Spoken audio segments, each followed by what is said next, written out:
Of the WSESD on February 17 will come to order. This meeting is a hybrid meeting, which means that some or all of the public body is meeting at a remotely, and some are meeting physically in a previously noticed location where the public may attend to observe, listen, and participate contemporaneously.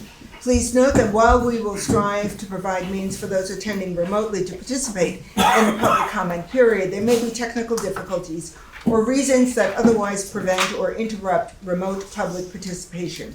Therefore, it is important to note that the open meeting law only ensures the public's right to participate and comment at a public meeting by attending at the designated physical location as posted in the notice and the agenda. If anyone who is attending virtually loses the connection, please let one of us know in this space. We will attempt to reconnect you. Nevertheless, this meeting will continue as posted. There are, looking at the agenda, are there any amendments to the agenda? I'm going to begin because I do have a couple, so I may hit them. One is that Hannah Parker is not able to attend this evening, so with board permission, I would like to amend the agenda and postpone the NEASC discussion until she is able to attend. So I'm looking around the room, I see sufficient nods. Okay, great. And, okay, that is the amendment to the agenda at my end. I saw Tim, your hand was up? Yeah, I'd like to make a motion to add to the agenda the discussion of making a donation to the RSCA. That was not warned for this meeting, and there was a problem with that. I think it needs to be a warned issue. I think there's going to be enough cross discussion. At the last meeting, when you made the same motion, I had asked you to send me an email. I know I asked you twice. Yeah, and can I just, let me just finish what I'm saying. I did not receive an email that entire week. I received an email on the Friday morning, and I believe that was Friday the 13th. The problem with receiving it on the Friday morning is the agenda had already been posted, and there are at least two town offices that are not open on Fridays. In addition, Monday was a legal holiday, so the agenda could not be changed on the Friday. We did not have 48 hours notice. So when I did not receive, with all respect, Tim, when I did not receive that email from you, I assumed that you were delaying that motion. So it's going to have to wait. I made a motion. You made a motion, so true. The motion again, Tim, is? To add this discussion of donation to the RSCA to the agenda. Is there a second for that motion? For that motion? I'll second. I'm sorry, Jessica? Yes. A second. There is a second. Okay, discussion. Yes, the Tim, discussion. Tim. okay. At the last meeting, we approved a letter to go out to other districts that was signed by the chair. And that pretty well explains, it calls for donations. So the public and the board certainly had a chance to see the call for donations at the last meeting. I think that's ample notification that we were going to discuss a donation to the RSCA. This was in the minutes, and when you have a whole letter asking for a donation signed by the chair, that's notification. Okay. I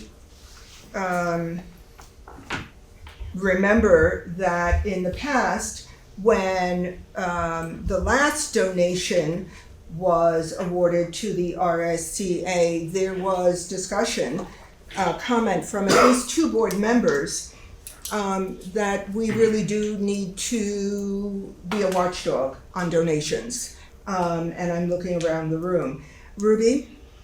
I continue to be of the opinion that it's a worthy discussion. It's a worthy thing for us to think about. But I think I in this moment, I agree with Deborah that it really needs to be appropriately warned, put on an agenda. I did not see the board approved thing that was signed last time as anything more than us commenting on the, putting our weight behind, we think the RSCA is a good idea. We encourage everyone, all these other boards that haven't given, to consider putting it on your, giving some funds. I absolutely anticipate that there will be further discussion amongst this board, but I just don't, I think it needs to be appropriately warned. I also viewed the letter in the same way, sort of saying, okay, the 4 boards that are now on that letter, we've contributed. What's going on with other districts around the state? Please contribute. Other comment, question? Okay, I don't see any more comment. So putting the motion to a vote. All those, and I'm gonna ask for a show of hands. All those in favor, please, all those in favor of a donation. I'm sorry, thank you. All those in favor of adding the donation, the request for a donation to the RSCA to the agenda, please indicate by raising your hand. Okay, I'm looking online, I see 1 hand raised. All those opposed to adding this request to the agenda, please indicate by raising your hand. Okay, I see everyone else's hand raised. All right, so any other amendments to the agenda? All right, yes. So this will be for a future agenda once we warn it, correct? Yes. I just want to make sure I understand. That's correct, but it does have to be appropriately warned. And I just want to remind everyone that the next board meeting is a reorganization meeting on March 10. And it begins with the reorganization of this board, and it is also a public information meeting having to do with the budget. So I'm assuming, and that agenda comes out of the central office. That agenda is not generated by the board, it comes out of the central office. So I'm assuming that the warning of a future donation will have to be on the agenda subsequent to that, toward the end of March.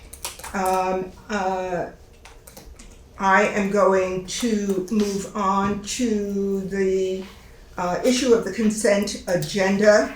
And if there are any issues having to do with the consent agenda, they should be discussed now. And that includes, I'm assuming, a comment on the minutes. And so I have, I think about 3 items on the minutes that need to be addressed. The first one on page 2, where it says DS amended the agenda to put the RSCA letter on the agenda. That part of the sentence is correct. And then it's followed, and donation. DS did not propose a donation at all. That was TM, Tim Maceo. Okay, so I'd like that to be changed. And then on page 3, regarding the WSESD annual meeting articles. The first article, and this is not an error on the part of the minutes, but it needs to be amended. The first article to be read says Deborah Stanford. It really should say board chair, because that is assigned to the board chair, and these articles refer to the March 17 meeting, which will be subsequent to the reorganization. Article 5 says Matt Shibley, and what we have learned subsequently is that Article 5 is typically assigned to the moderator, and that would be Stephen Brown. Okay. Those changes have been made. Okay, great. Point of order. I mean, Point of order? I don't know that I care that much, but would it not be, that was what happened. If you look at a recording, that was what we decided at that time. My assumption is that the best process is to actually have the correction reflected in the meetings. Rather minutes than from this changing meeting. Right, rather than changing Well, those minutes. I can note that in the minutes. So what I'll do is I'll have my name listed. It'll be crossed out with a note saying, further amended to reflect actual. Yeah, and would you do the same with my name as well? Of course. Thank you, I want my name crossed out. There's one more thing, and then I'll backtrack a little bit. When we come up to the NAACP award, which I think is second to the last page, I'm not sure where I am right now. The NAACP award. Okay, second to the last page. It says acknowledgement of honors announced at the NAACP Freedom Fund brunch, January 17. AB shared that Liba Eager, former student representative, spelling of her name, the first name should be Laiba, and the last name should be Eager, Laiba, and then Eager. Okay. Correct. Okay, thank you. I would like to. Okay.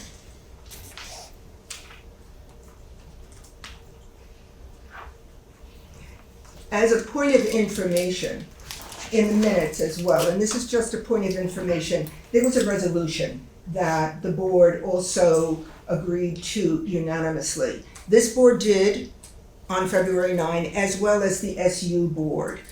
That resolution has been delayed in terms of posting it, sending it out through media. And I want to thank Tim for making the two board chairs aware of the problem. There was an editing issue having to do with the VSBA notation. So we took out the first one as per instructions. We changed the date at the bottom. But because both the SU board and SD board agreed to the resolution, both board chairs feel very strongly that the resolution should reflect the sound of both boards, not just the SD board as it is currently written. When this is all an email exchange, when we were in the process of correcting the content to reflect both boards, so instead of just saying the WSESD board agrees, we are trying to make it read the boards of the SU and the SD agree. We were initiating those changes, and Tim made us aware, simply sent an email saying, in effect, doesn't this have to go before the boards again? I would like to avoid any ethical misstep in revision or editing. I assumed that it was an editing issue only. But for one board member to suggest that this needs to come before the full board again, I think that puts a brake on it. It has already been adjusted, the language in the resolution, but now it needs to come before the full board, and it has not been warned. So we are going to proceed in that way. Tim, I see your hand up. Yeah, really, I want to correct the record here. Maybe I was misunderstood, but you contacted me, asking me to make amendments to the board, Not amendments, To the just not yes. amendments to the board, simply not to the, To- to not the resolution. to the, making changes to the resolution to reflect both boards, and I had said very No. clearly, can I just finish? I have the emails, to say, please include both boards as well as the verb changes. And So, my- go and ahead, my- Tim. And my opinion was, the board approved that resolution as it was approved, Right, with the understanding that VSA's section 261 be omitted. That was approved. My point was that we can't just make amendments to a resolution that the board has approved. And my opinion was that it should go out immediately without any changes. I do remember you said that, I do, and as I So just I said, wasn't advocating that it be delayed. I didn't say you were. I never said you were. What I'm saying is it is delayed on an ethical point that both board chairs feel very strongly that this resolution should go out one time and one time only, reflecting the will of both boards, not just the will of the SD and then changing it to reflect the will of both boards. So Just that's, one more comment. you may make another comment, absolutely. The board chairs have every obligation to abide by the will of the board. We approved the resolution as it was. Okay. I don't think that's within the chair's authority to decide that it needs amendment. Yeah, the dilemma is that on the 9th, both boards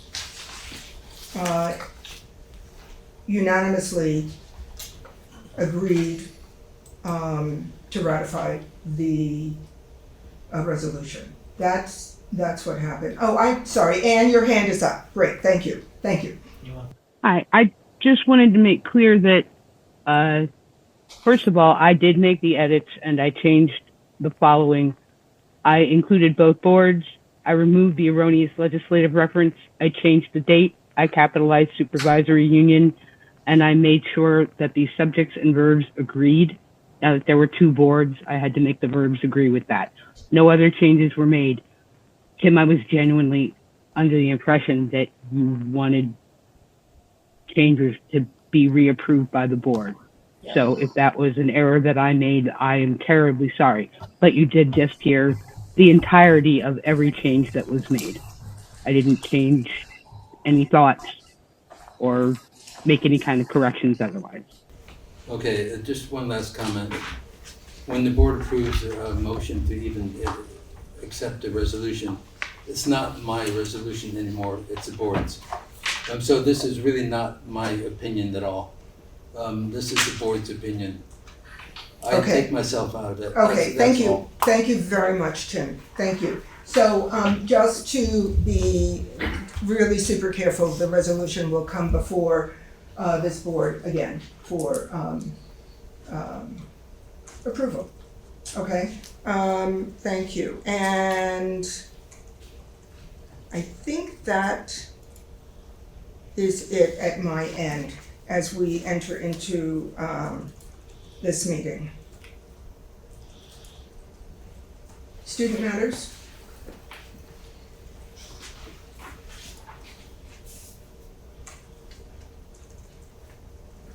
All right, I don't see any hands up. And so we are going to move on to public comment on non-agenda items. And again, this is a time for the board to listen and to take notes. It is not a time for the board to respond to comments or to engage in dialogue with the public. If appropriate, the board and administration will work on next steps. Public comment on non-agenda items. All right, once again, I don't see any hands up. So we are up to board matters.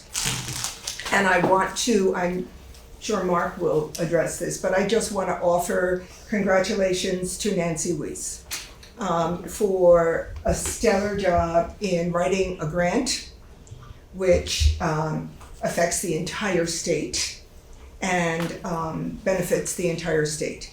It benefits our children, our students, and others. So thank you very much. Thank you. Thank you. Yes. Can you tell us just briefly? Yes. Okay.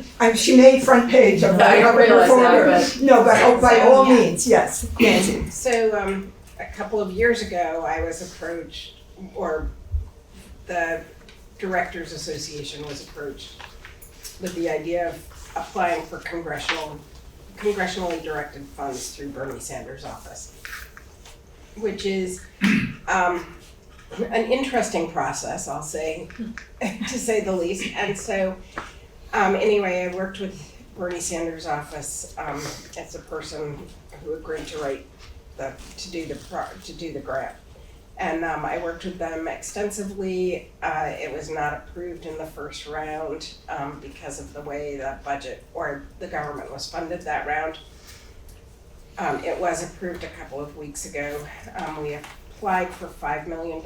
We knew that would probably get cut. We got $2.498 million for CTE centers across the state. And our goal is to use that money to attract highly qualified teachers out of industry, to try and increase student opportunities to have access to the latest and greatest equipment and training devices, and then also to increase transportation for students who need it. So things for work-based learning, getting kids to work-based learning and to other learning opportunities. So it will be divided apparently between 13 CTE centers, although there are 17 of us, so we're trying to figure out exactly what that means. We think they combined a couple of them, so we will, we're meeting with Senator Sanders' office tomorrow and we'll figure that out. Thank you very much. Thank you. We are very excited. That is amazing. Yeah, right. What a boon for us. And Thank next you. time I'll know to write it for twice the amount I want. It's in half, we really get what we. Yes, yes. Yeah, that is really, But every bit incredible. helps, so. Yes, thank you. I also want to commend our own Bethany Bouchard. When you go to the website now, and you are on the site where you see minutes and agendas, there is now a link to a notification where you can self-select which committees, which meetings you want to receive in your own personal email box. And whether it's a WSESD meeting or a finance meeting, a policy meeting, any one, it's great for individuals who don't want to scroll through numerous meetings. I should try it out, test it out, and see how it works. But it was Bethany's. I wrote to Mo and said, "Who came up with this?" And she said, "One guess. You've got it." So it's really, really great and goes to the issue of how we communicate with the public, with community. All right, Leadership Council updates. Colleen. Academy had a couple of things they'd like to share, and they said that they were glad that we sent our letter of support to Winsky. They said that sending letters to other districts to promote knowledge of staff members facilitating affinity groups for many students as well. And that's really about it. They were talking about They're planning on doing another Pride Parade this year. They did it last year and they said it was really great. That was about it. Okay, thank you. Green Street meets tomorrow, though. Right. Ruby. BUHS had another very productive meeting, and I just wanted to call it out because Hannah Parker had her staff from the counseling department come and had a really engaged discussion with the parents and caregivers who were there. And we don't have recordings of that. There are minutes, but I just wanted to again. I've been really impressed with the work of the BUHS Leadership Council. I think that there's a way in which we, as a board, want the spirit of the leadership councils to be where we hear the voices and we hear kind of the what is the spirit of that school. And I really feel that's happening, and a lot of great information and an intimate environment where these counselors were able to really talk about what happens and how do they work. So I just wanted to congratulate Hannah. She did a great job in pulling that together. Great. And I want to acknowledge that the Dummerston Leadership Council, along with Putney, is once again hosting a get-together, LGBTQ plus and allies, and I believe it is this Friday the 19th. Thursday. Isn't it? Yes, Thursday. I'm sorry, that's what I meant. I meant Thursday, I did mean Thursday the 19th. Right. So, Do we know details about that? Where, when?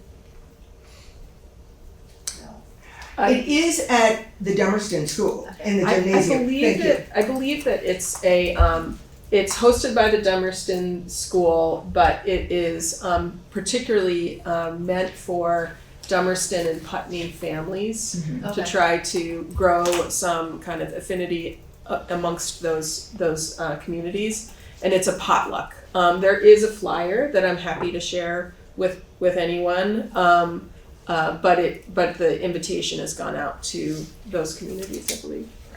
Okay, thank you. Any other leadership council updates? Yes. Yeah, Guilford, we met on the 11th, and one of the things we discussed was that Marlboro Elementary is discussing possibly closing their school, so they're sending feelers out to the different schools to see where their students may attend. That was a big part of it. Winter benchmarking,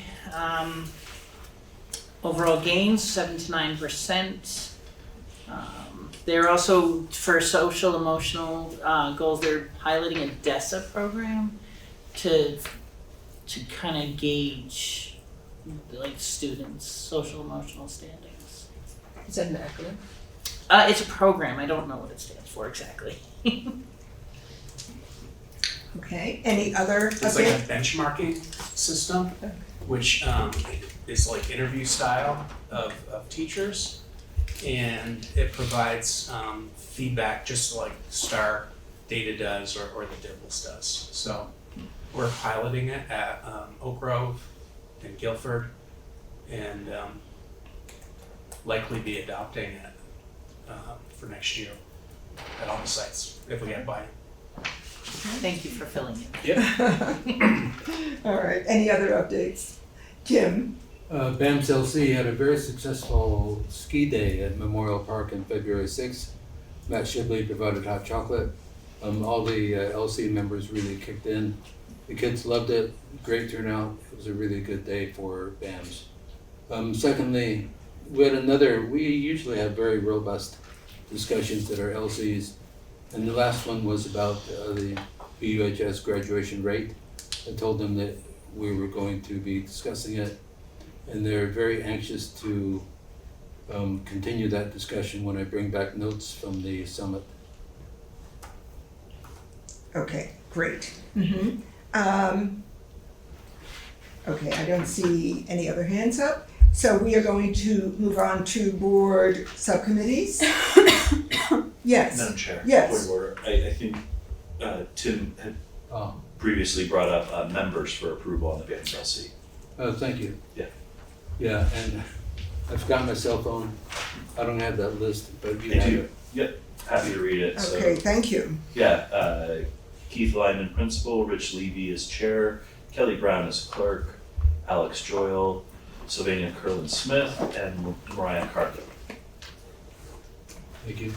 I move that they be accepted as members of the BAMS LC. Seconded. Okay, discussion. Ruby? I think it's great. I love seeing people's names added to leadership councils. But I just am wondering, I thought the process for approval and addition is that the superintendent puts forward those names. And so I just wanted to ask about the procedurals. So if I'm on a leadership council and there's a change, my assumption is the chair would then put it forward to the superintendent. Is that a process that we are still going by? I realize if this is a little different, I'm sure there's no objection, but That's been the past practice. The past practice has been that, tell me past practice, just, it comes from the central office. Yeah. Yes, that's right, and it winds up being on the agenda as per the chair.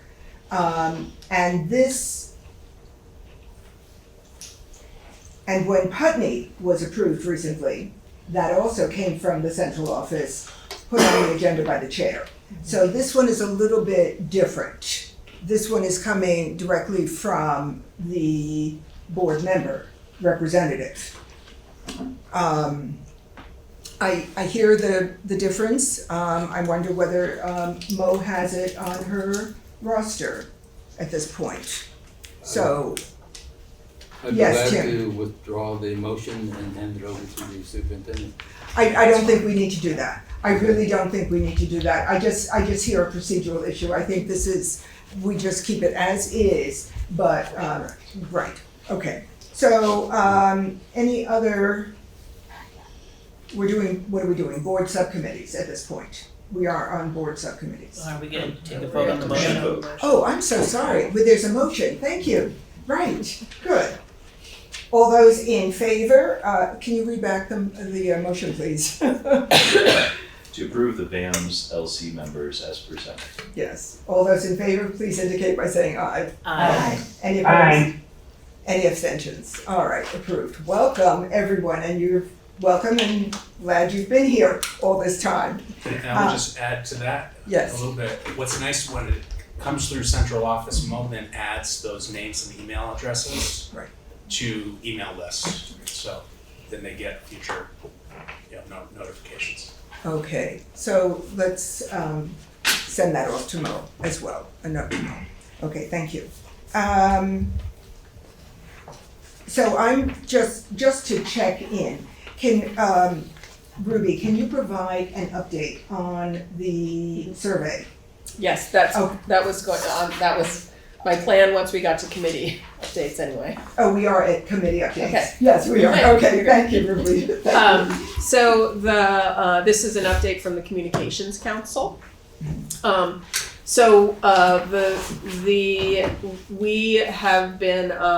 We had a meeting, we discussed the distribution of the survey that was approved by the board. And that survey, just as a reminder, is really going out to the community to ask how is this board doing with communication? How do you want to be communicated with, et cetera, et cetera. So it was quite some time ago that we talked about it. I got ill and a little bit sidelined. Once I was able to get back online, get a meeting, we came together, and one of the things we realized when we looked at the calendar is the timing of anything right now, because of the reorganization that's come, the vote, the reorganization, all of that, and then the annual meeting, it felt too rushed and a little bit messy to put out a press release asking about this survey at the same time that we want to do the other update moments are we're trying to work on a press release to get the word out with Mo's support around the annual meeting and board candidate, forum. There's a lot of information to get out there. So our proposal is to, we have everything ready, get it, queued up, teed up, and I believe prepare to send it out right after the annual meeting on in the later part of March. So then we would have a few weeks, like 3 weeks maybe of a due date. So it would come back sometime mid-April, and at the end of April we'd have discussion at the board level. So that's where we're at. There's been no substantive change to the survey since you've seen it. The edits that were discussed at the last meeting a month and a half ago or something have been implemented, and that's Great. Thank you. All right. Any other subcommittee updates? Can I just finish? I No, I didn't mean to cut you off. Okay. No, I didn't. It's you didn't really. No, okay. The Communications Council also, I just want to make sure that there's clarity and people are aware that there is a board candidate forum that is coming up on, February 26th. February 26th. Thursday. Next Thursday. And that is not hosted by the district. It's not actually hosted at all by the Communications Council, which in years past it has had to be. But we have thankfully passed a baton to Mo helps to make sure that things run smoothly and kind of helps to remind people, hey, this is coming, but BCTV is hosting that. And it will be, as it was last year, I believe, it will not be, it will be in the studio and recorded and possibly live streamed, but that will hopefully as many of the candidates who can appear will appear, and then it will go onto BCTV's website for people to learn more about those candidates. Okay, and I'm just going to provide an update on that. I did speak to a community member who presented concern that it was not open to the public. So this will be the second year that it is at a BCTV studio where there is no space for the public to be present. So it's something for the central office to consider. Right. I think that actually it's I certainly think it's a comment that could be sent to central office, and I'm sure Mo would take it and appropriately send it on. What we, the Communications Council, learned over many years of thinking about it is the best practice is for a community organization such as BCTV. Sometimes it's like the League of Women Voters, there are lots of kind of patterns, but a third party organization takes on the role of hosting, and in doing that, they call the shots. Yes. They make the decisions. Yes, absolutely. And BCTV, because they've got a lot going on right now, that's where that decision came from. For them, it made much more sense to have it in studio. But certainly, if they hear enough pressure from community members, that's certainly an option. Right. We also have this board has at times in the past, it might have been during COVID times, but there are times when we are leading up to certain votes, acknowledged who is running, and those individuals could come to a meeting and stand up and say something, but we have veered away from that, and partly that was because we had been, the best practice was to find an organization and get them to host it. Right. So that's where we are. Right. Just historically. Okay. Policy Committee tomorrow will devote the 2-hour meeting to consideration of policies having to do with libraries.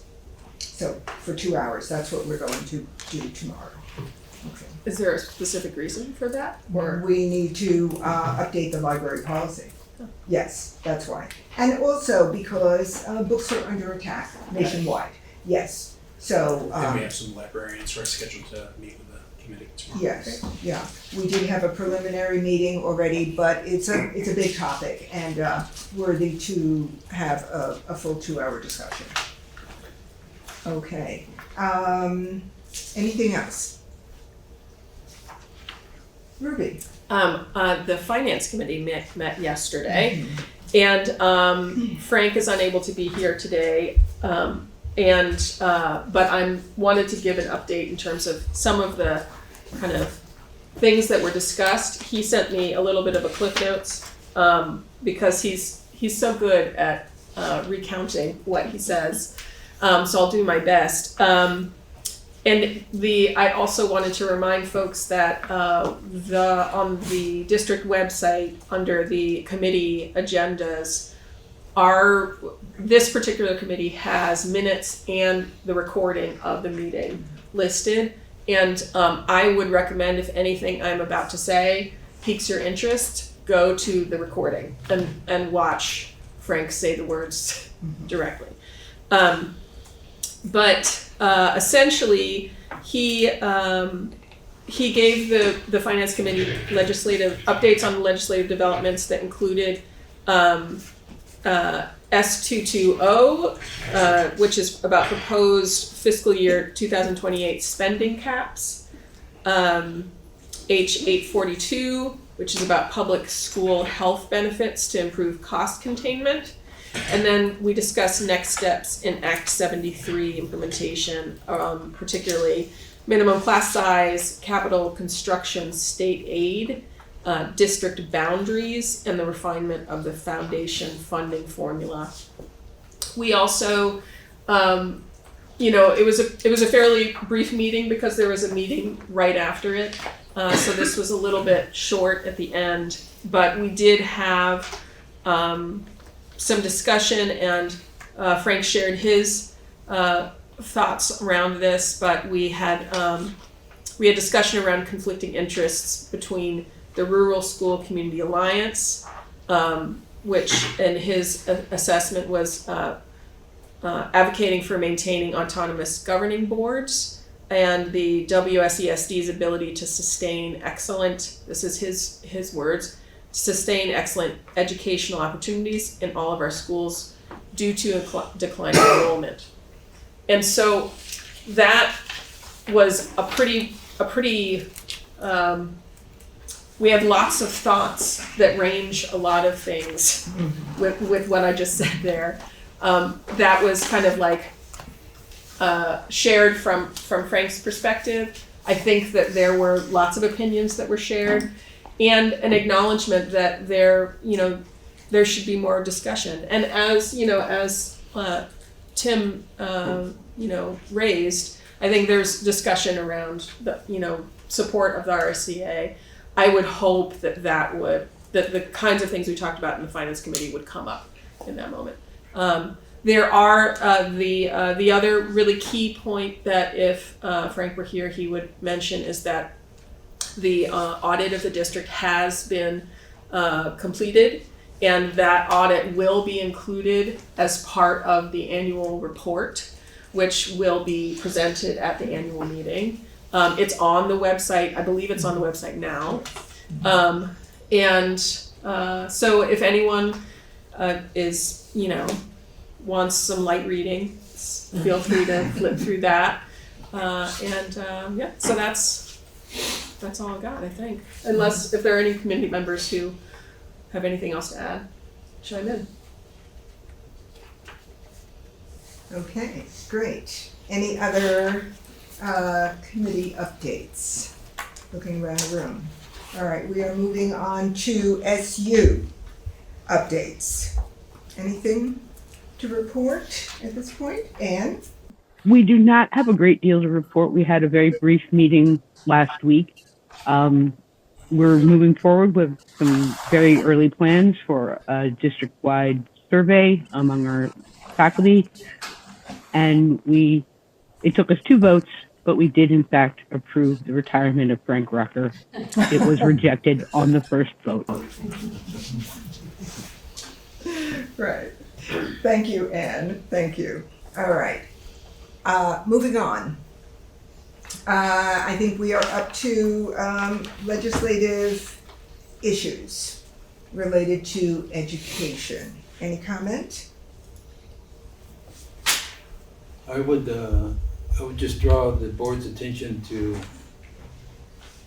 a very excellent letter from David Scholes that he sent to the board today.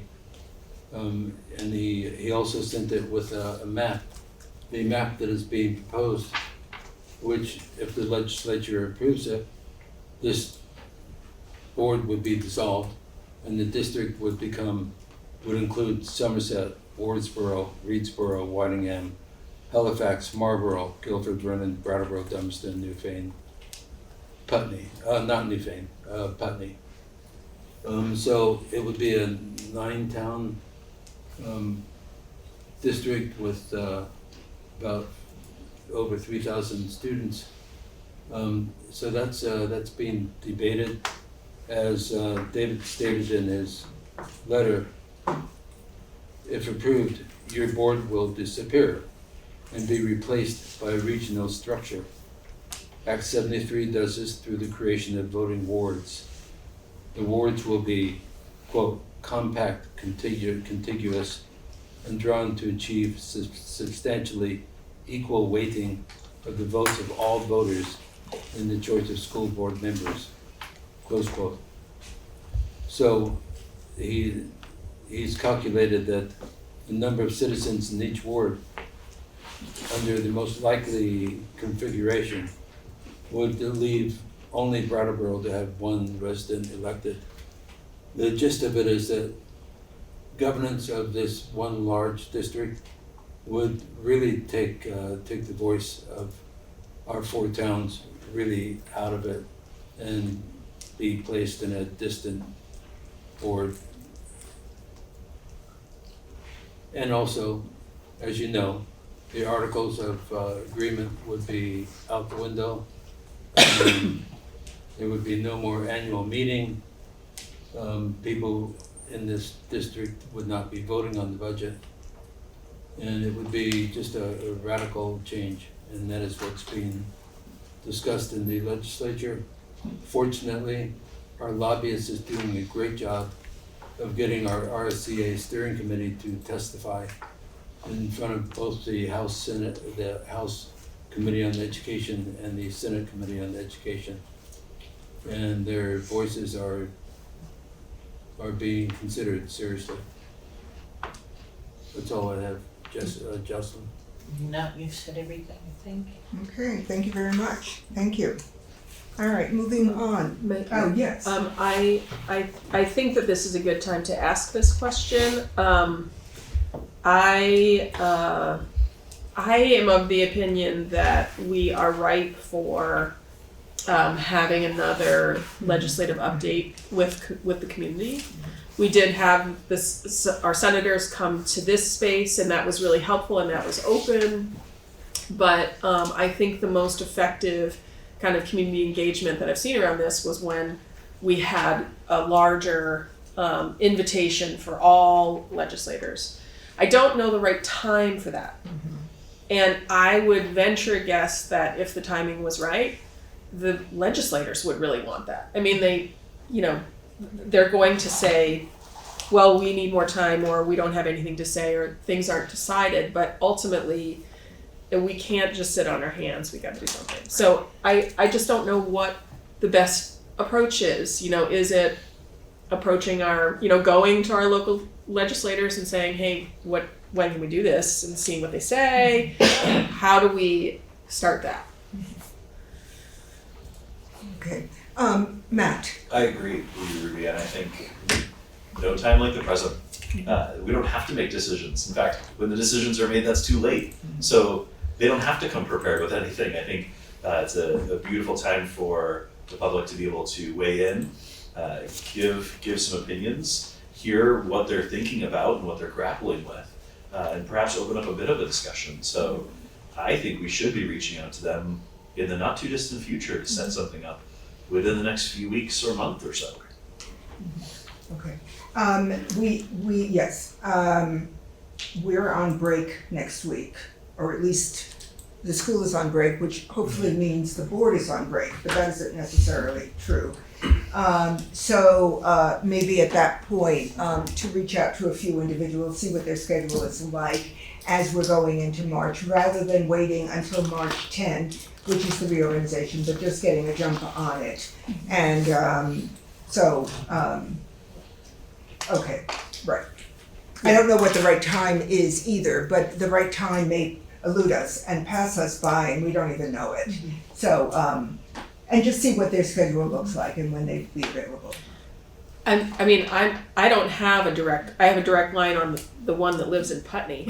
But I don't know any of the other ones. I like, socially might be able to find their number and, Right. I guess on the website, I can reach out to them. I'm happy to, but if anyone has a relationship with any of, particularly Emily Kornhauser, I think that she's really key, but many of the others. Yeah, I can certainly reach out to Emily and to, can you have a link? I could reach out to her. Oh, that would be great. Sure. Okay, so that's on you, and I'll reach out to Nader and Wendy Harrison, Molly Burke, is that right? Yeah. Is the aunt of a former student of mine. It turns out I didn't know that until I moved here. Molly's a former student of yours? No, Molly is the aunt of a former, yes, oh, well, that's, wow, I'm in good shape, okay. So, okay. That's what you said, sorry. Molly, who else, I said Nader. You've got, Mike Maruki. I have Emily. Okay. Okay, great. As we reach out to them, I would just encourage us to really stay fast to the kind of format from last year where all were invited. I do think that there is a tension between the House and the Senate in terms of they don't agree, and it's sometimes easier to have the air in the room just be one or the other. And I really think in this moment we need to hear that if there is tension, like come and show us what's going on. And so that would be my request, that we kind of try to live by, like, even if there's pushback, this is what we'd like to do. So you're talking about the format that we had at BUHS? Yes. Right, where they're lined up and, right. And everyone's invited. On point, okay. Shannon, wait 1 second, I'm calling on a board member and then I'll call on you. Tim. First, I don't know if you got Wendy Harrison on the list. I do, I just said I would reach out to Wendy. Okay, secondly, they're in the midst of a legislative session. Yeah. They're pretty darn busy. At the same time, the voices of voters count. So even if we can't get legislators, it might be worthwhile to bring the members of the public together and sign a group petition, if we can come together to agree on matters.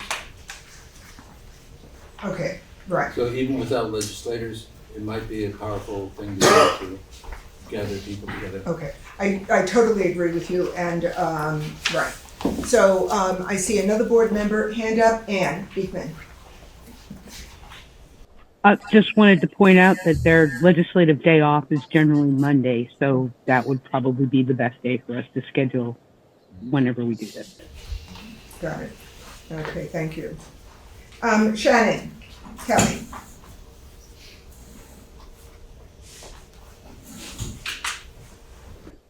Can you hear me? Yes, we can. Yes, Shannon. To share, I'm a member of Vermont School Workers United, which is a variety of school workers from around the state. And in Winooski, we're sponsoring like a town hall meeting tomorrow, and that maybe is a format that we could replicate down here, where the public is invited. For this meeting, someone from Public Assets is going to speak about property tax and education funding. Someone from Vermont Workers Center is going to talk about health care costs associated with education We just lost you. about, Okay, if now, new school budget redistricting and so on will be available to the public to then generate questions for leaders.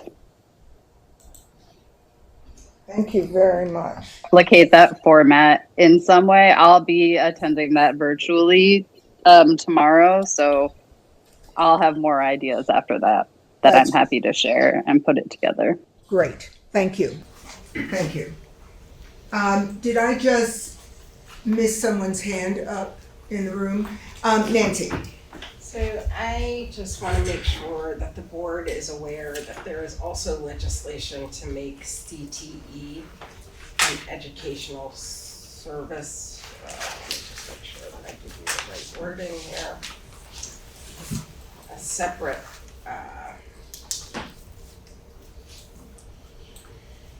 it's called the the Career Technical Education Educational Service Agency, an ESA. And it would basically it would not remove the property of the CTE center, the school buildings and that stuff from the district, but it would remove our staff from the district and they would become part of the ESA. And we would also be governed by the ESA and their board. And I am not here to speak on one way or the other about what that would mean to career and technical education. The funding formula would change for career and technical education, but it would definitely have an impact of who I report to, and it would have an impact on who my staff ultimately reports to beyond me. And it may impact our relationship to the district, although my hope would be that we could sustain that. But I want the board to be aware of that because it will have an impact on the district as a whole. Thank you. Okay. All right. Okay, moving on.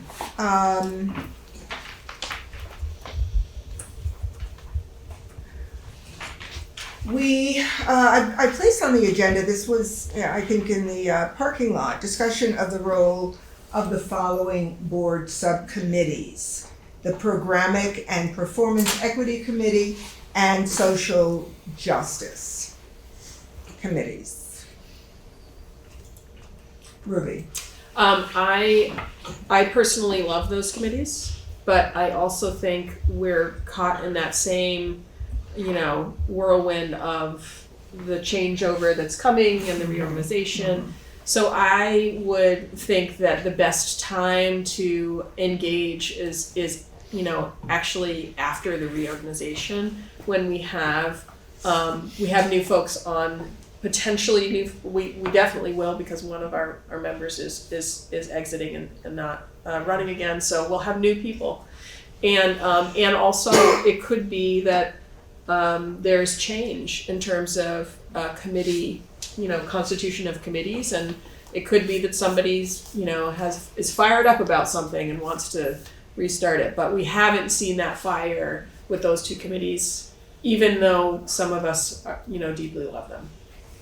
So that would be my proposal, is that we kind of just table this until then. Yeah, I have a note to myself about that with a big question mark. Good. Thank you for raising that. I think we are right on the cusp of reorganization, and as all trainings and governance core reminds us, one new board member creates a new board entirely. So we're gonna put that on hold. If I have board agreement on that. I see nods to that effect. Okay. Moving on to letter E, the ongoing role of the board task force as it relates to the 3 board goals. And I have listed the 3 board goals there. as well as make sure there's a link. Does that fall into that same category?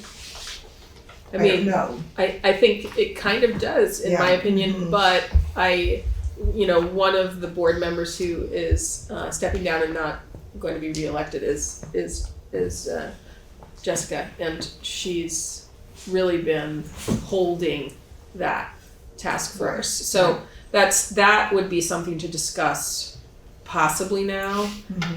And I do think that there's just clarity around, this is a task force, it's not a standing committee, but it feels like we're treating it like a standing committee. And so like just some clarity around that would be helpful. But I don't know that I have very strong feelings about having the conversation now. I think that task force came up with 3 board goals, and that's phenomenal. Without that energy coming from that group, I'm concerned that those 3 board goals flounder. We can put them on the agenda, we can talk about them. I'm not sure, Jessica. Sorry. I think the original vision I had as the leader of the task force was that we would create the goals and then kind of the progress of the goal would go to other committees. So like the communications one, we've been working on communication, but the other 2 goals kind of were sitting in these committees that aren't very active. So I think that's something to consider when the board is reorganized, really looking at the goals and maybe divvying them out to committee as so that somebody is keeping an eye on it, and then you don't have to have a separate task force on top of it.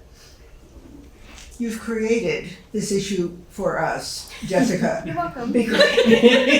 It's your exit gift. Because you have decided to withdraw from this board, and I can appreciate, I just want to take a pause here. And maybe we should talk about Jessica and Jessica's influence on this board, which has been considerable in so many ways. We are going to miss you. I'm gonna miss this too. Then yes, I mean, I'm not quite sure what Tim said, but I guess the gist Don't of quit. that's the point. Yes, how much are you going to miss us? Yes. I will miss the work. I really do enjoy doing this work. Yes. And being this involved with the community, especially as my little ones are part of this district too. So it is important to me. I think it just came down to time, and I wish I could do it all. Yeah. It's always been my Yeah. that has always been my kind of pain point in life, is that there's so much I want to do and I want to do it all, and I just had to prioritize my family over this. But Why? I don't think I'll be a stranger. So It's like the issue of, to what extent the term superwomen, right? Superwoman. To what extent can we do it all? And your influence, your foundation of knowledge, the energy that you bring to this board has been phenomenal. And we are all going to miss you. Thank you. I hope to be back one day. Yes, I Ruby. also, I think that this is Jessica's intention, and it's my intention, on asking her to stay on the Communications Council. We do have non-board members Yes. on that, and I think that you've really been a great addition to that particular group, and that's one of your strengths. So, yeah, so just letting everybody know. And has she agreed? Yeah, I think so. Yeah. Oh, good. Okay, good. All right. I hope so. Good. Just No pressure. There it is. Here's the plus. You might wish, Jessica, in the long run, that you had stayed on the school board. So, I just want to acknowledge the work that you've done. And I realize that, the time is moving so quickly, and the next meeting is reorganization. So, any other comments about Jessica? Anybody else want to say anything about Jessica? Well, I would just thank you for your service. Yeah. It's been wonderful working with you.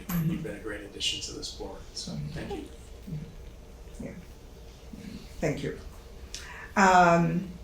Okay, so now we are up to letter F, which is going to the summit. The experience that we had February 9 and discussing some of the issues that were presented. A little bit of an update. Yes, Kim. Well, I just wanted to say thank you to Mark and all the admin. It was an excellent presentation.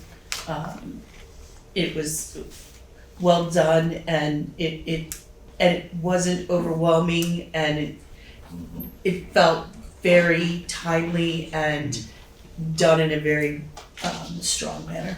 Thank you for that. Yeah, that feedback, we've really taken the feedback of the overwhelmingness of too much. So we really worked to streamline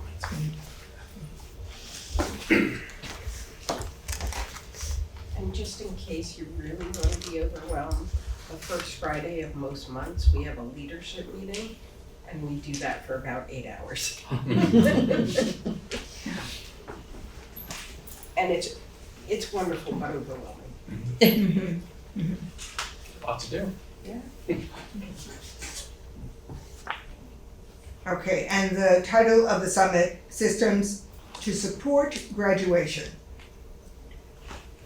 So, Ruby. So I agree. I think that the summit's really coming into a great shape in terms of what we want it to be. I really did appreciate particularly, there's a feeling in those summits where it's a board meeting and it's a retreat. It has some elements of both of those things. And so I felt really I feel engaged now in really great ways, which I appreciate. And also I am not overwhelmed. So thank you. I think it strengthened our community between board and administration. Yeah. And it is recorded, right? That's one of it is recorded. Yeah. Peter's probably there. And so that's really valuable too. We can point to it in terms of community members. The one piece that I'm still struggling with is it's hard for it's still with 3 boards coming together and so many people in the room on the night of there's just not time to do what we're doing right now. And that's hard because a few weeks pass or a week passes, like we don't have the visual up, it feels so. If there is something, and for the support for graduation, and graduation rates is one of our CIP goals, and so it's really important for us to make sure that we center that conversation. And so it could be that there are board members who have some questions that are critically important that it might be valuable for everyone to hear, but it's hard to find. And this isn't a criticism necessarily of the summit. It's just acknowledging that I think there could be different work to be done around how do we engage, how do we talk about things. So that's kind of just mentioning that. But overall, I've been really much happier with the summits in terms of how they've been presented and how I'm getting the information. Yes, Matt. Yeah, I'd like to echo, I think the streamlined nature of the efficiency was spot on. I appreciate the administration was taking the feedback, and I agree with Ruby that in order to get something, you got to give something up. I particularly enjoyed some of the breakout sessions, and I'm wondering if that could continue to be a vehicle, and the administration will continue as you have been to sort of take that and have that sort of feed into future presentations. So I think you all are doing a great job. Thank you. Yeah, thank you for that. That has also been intentional based on feedback that we've received from this board, so it's been great. Tim. I agree with everything that's been said. Graduation rates is one of our 4 main goals, and the summit by its nature had to be very, very broad. And Bryn and the administration did a great job of really presenting a very broad picture of every which way that the graduation rate is being addressed, from expansion of Canal Street preschool all the way through improving literacy rates in the high school, early absentee detection. But like any good summit, it left me a little hungry, and now I want to pursue. I really feel the need, and I hope the board agrees with me, to dive deeper into how the district is achieving the goal of improving graduation rates to exceed the state average by June 2026, which is right around the corner. What are the benchmarks? What formula are we using? Just one, it was a great presentation, but the one slide that confused me was the internal formula for figuring out the graduation rate. I didn't know, is that the formula we're using, or are we still using the state? I had a lot of questions like that which just couldn't have been brought up. So my main point is, thank you for the broad overview. Then it's frustrating that we're gonna have a reorg next meeting. That we're gonna have to what?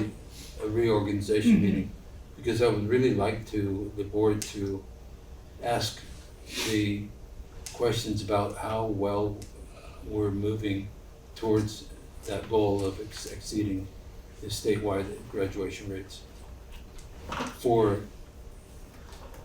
marginalized students, IEP students, for broken down by group. I want to go to Ruby's point that it's a mix of receiving data, retreat. It reminds me of the June retreat in sort of encapsulated in a nutshell. And like all meetings, you almost need a moment of reflection to come up with the questions, to sort of have the time to assess the information that you've been given. And when there is that lag of, has it only been 1 week for us? Was it only last week? It was only last week. So it hasn't even been the rotation of every 2 weeks. That 1 week, with everything else coming our way, and as a board we've had other issues to deal with, and we've had our lives. In an ideal world, you want the summit, you want a break, and then you want to come back to the issues that have been presented. I do think the breakouts are great. I think it enables us to meet with, chat with, laugh with other people that we normally don't connect with, just because there are just so many.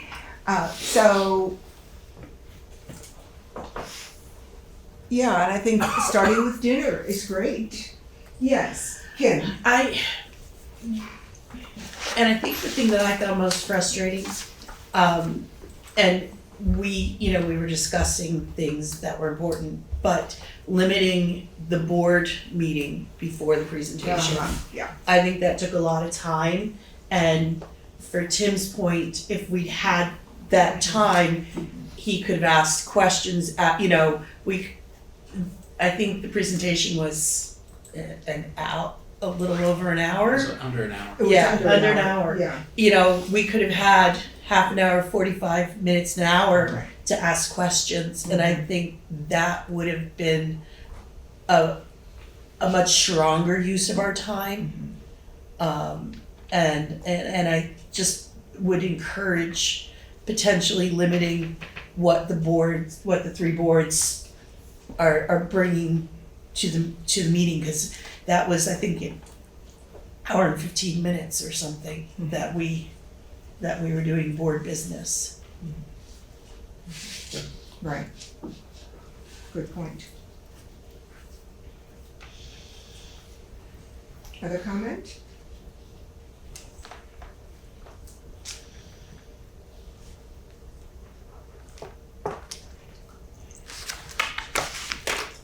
We have, on the schedule, we have another summit. And then in June, the retreat. Right. And the next, you're looking at the calendar. Yeah, I think it's in June, honestly. June 10th is the final summit of the year, and then that will lead to a summer retreat. Mhm. And when is the summer retreat scheduled? We have to schedule that. We haven't scheduled, Yeah. okay, got it. All right, June 10th is the third summit. Okay, so, I think once, snow season is over with, we'll have more clarity on when the end of the school year is gonna be, and then we can gauge that along with what makes sense for summer retreat. okay, all right. So, it is, we are up to letter G, and, I'm looking at what's left. I know that we're not gonna do the NIASC, that's on hold. We've already had the fiscal report. And so I would propose that we take a break at this point before we move on to letter G. Okay, all right? It is 7:18, so we should come back at, How long are you doing? I don't know, You have 5 or 10 minutes? 5 minutes? 5 minutes? Okay, so that would be 7:23. Yeah. Okay, 7:23. All right, thank you. There is a motion on the agenda.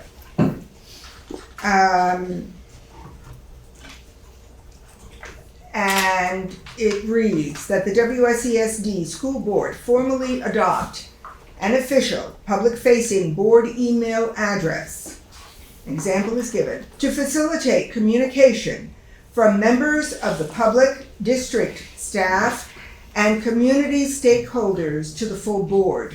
This email address shall be published on the district website, included on board agendas, and listed in communication materials. All emails received through this address shall be automatically forwarded to every board member and archived in accordance with applicable public records, laws, and board procedures. That is the motion. Second. Well, does someone want to make the motion? Oh, Oh, so many. second. Okay, so now discussion. Do we Jocelyn. want an email address or a mailing list? Because a mailing list serves the same function, you just have, it's like an email address that is simply a forwarding device, not an actual email box that we would have to retain emails there and then forward it. You know what I'm saying? Mm-hmm. And I don't have an answer for you. I think that's a great question. Okay, Ruby. I just wanted to give some context to some of the conversations that have been happening around this for many years in the Communications Council. Before I was sat on this board, I was on the Communications Council, and we do have a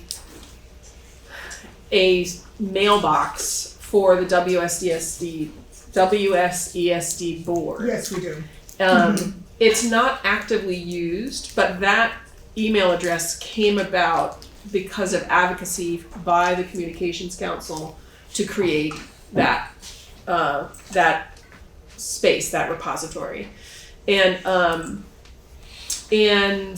so we have it, but it hasn't been really utilized. So if we have a flyer or we have an email that goes out, oftentimes that's not the email that's put. It is the board member who brought or raised something, or the chair, and that's just been the way things are. But I want to just acknowledge that Right. we do have that email, and I think that one of the things that we've heard over the years in terms of discussion is around attention.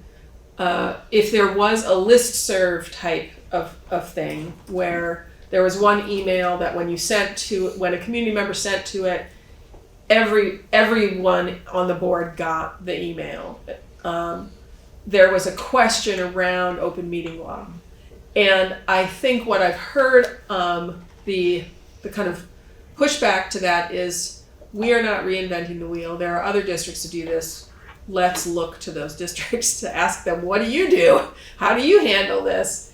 And so I think that's the best next step, because I think that actually, and this is speaking really for the Communications Council, we've thought that this is a good idea for a long time, but we have recognized that we can't be the like 3 people in the room pushing this forward. It wasn't the hill we were willing to die on. You know, like we got the email address, we like, that's helpful. It is helpful in lots of ways if we need it. But if we're ready to really have this conversation around that open meeting law, the rub of like, what does it mean for open meeting law? I think the best next step is to kind of poll some of our neighboring or other Vermont entities, school districts that do have these formats.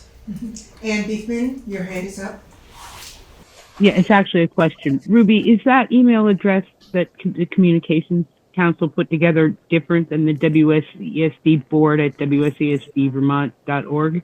No, that email address came about because of a push. It came about around the time that we kind of started to have social media. Actually, Gary established that email address so that we could use Zoom. It's got 1,100 emails in it, and most of them are emails that say so-and-so has joined your Zoom. Yeah, no, right now. So I was wondering, full of spam, would all that spam keep getting forwarded to every single board member? I wasn't intending to say that let's make that email address a listserv. And I think that ultimately, right now, to my knowledge, the primary uses, and they're very useful uses, of that email address are for Zoom and also for Doodle. Like with that email address was used to like assign an email address.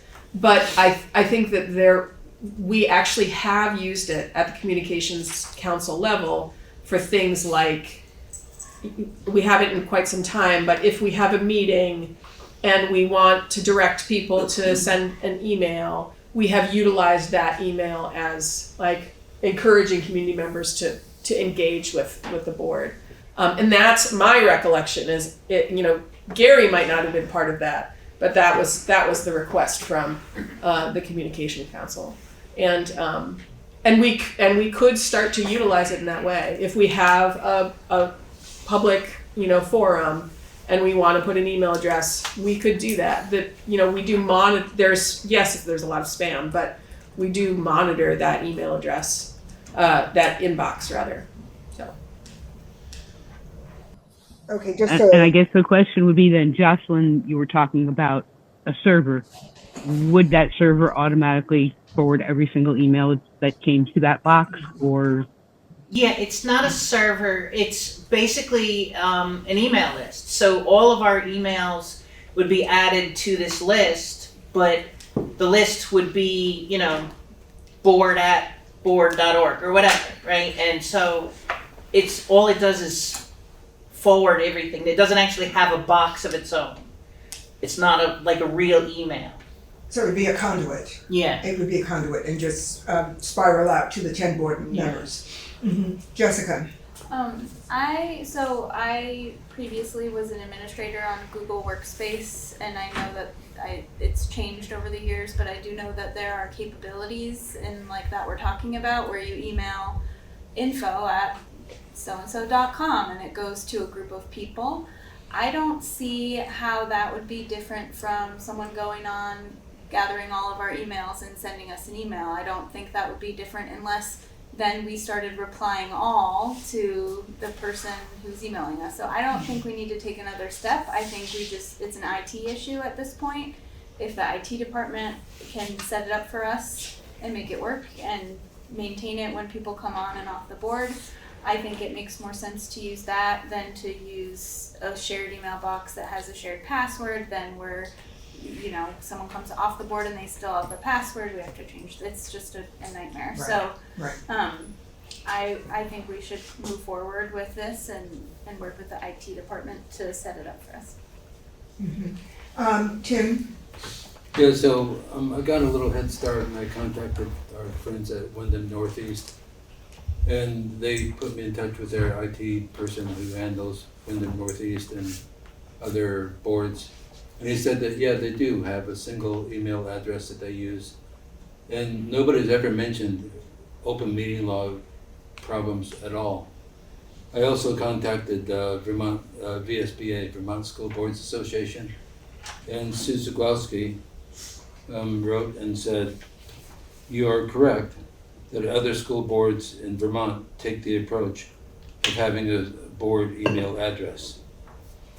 VSBA does not have specific guidance, but supports any efforts by school boards to create systems for their members to receive communication from the public in a predictable and efficient manner. Once again, she mentions nothing about worries about open meeting law.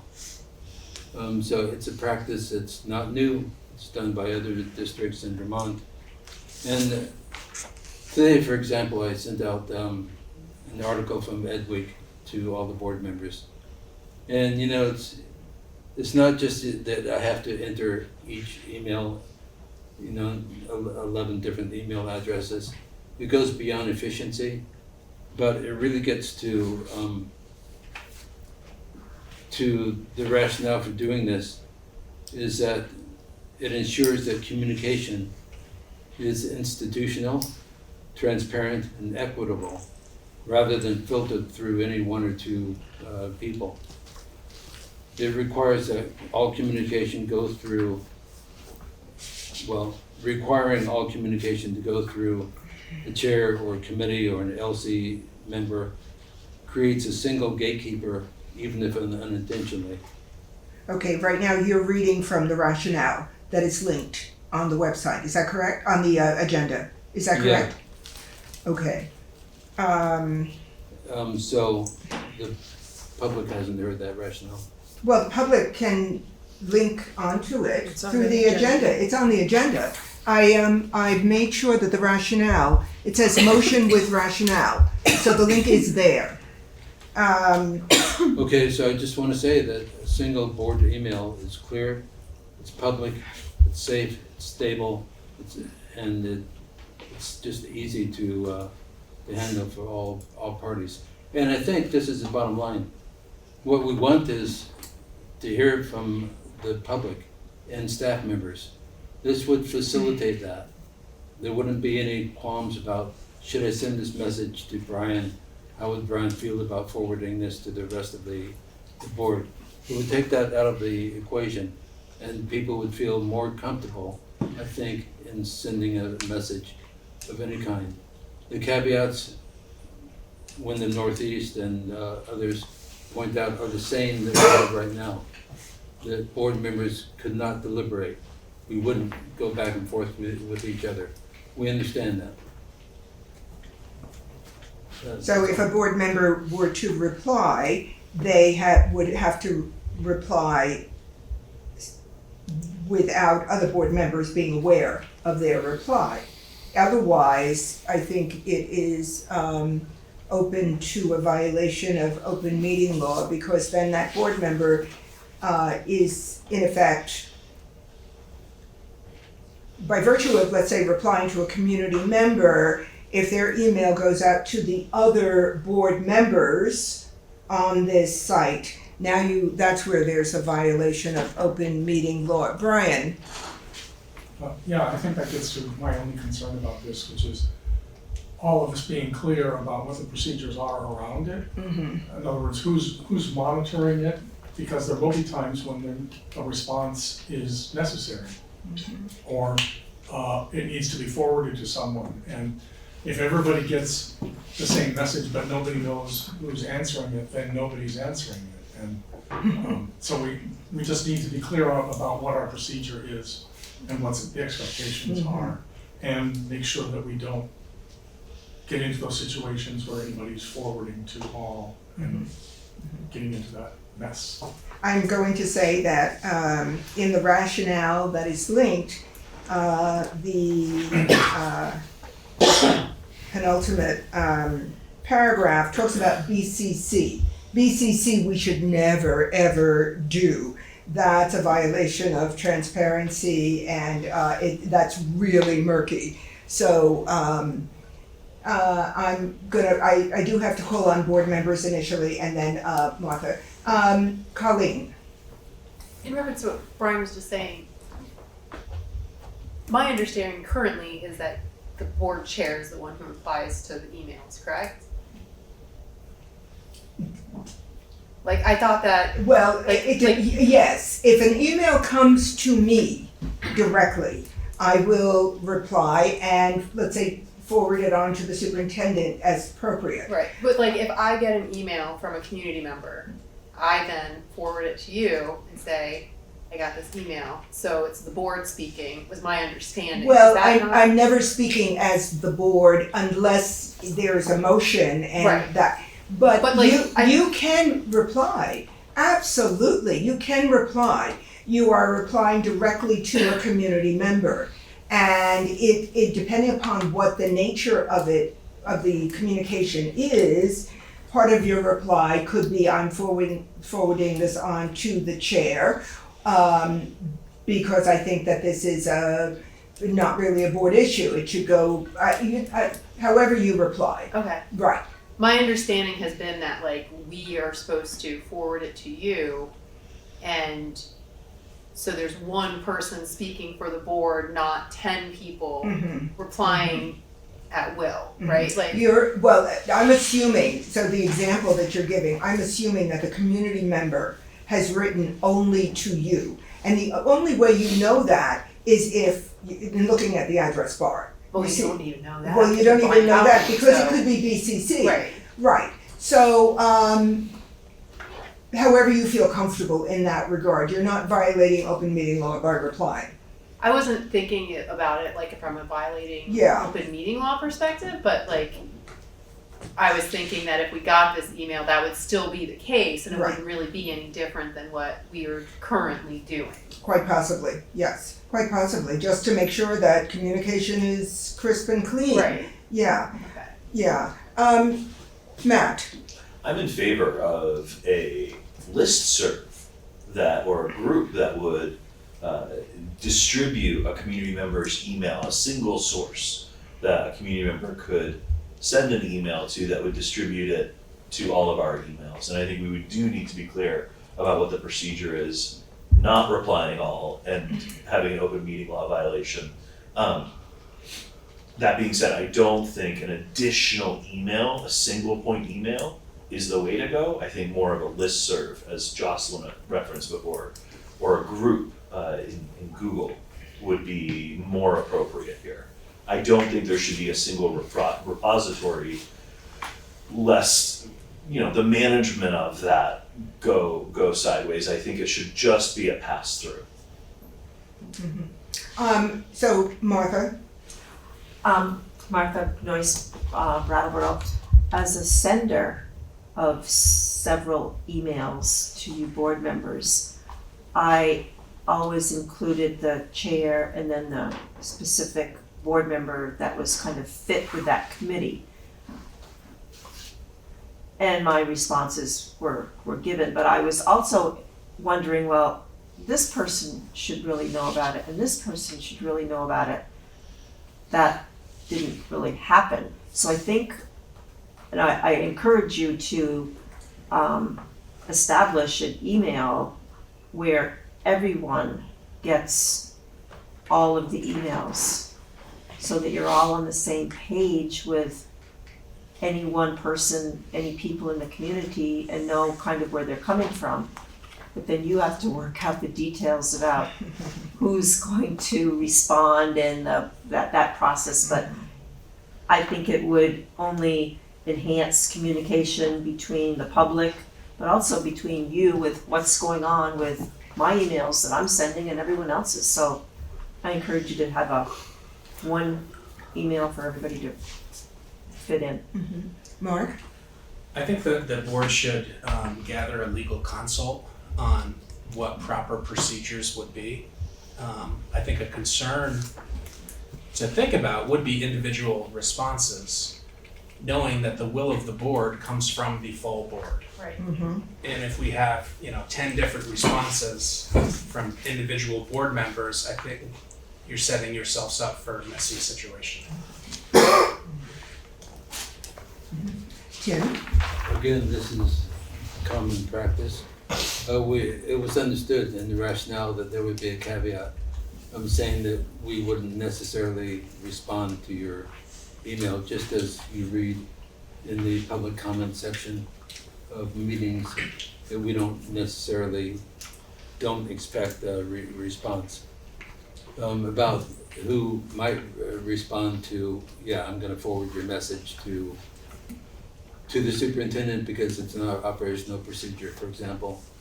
That could be decided that either the chair or the vice chair or the chair just have that function. I'm sorry, I'm losing it. Say it one, start that again, please. As far as managing who responds to, when there's a need to respond, Yes. the board could decide whether it's the clerk or the chair or whoever be responsible. Just as it is now in in-person meetings, when there's public comment, you direct that comment to the appropriate office if necessary.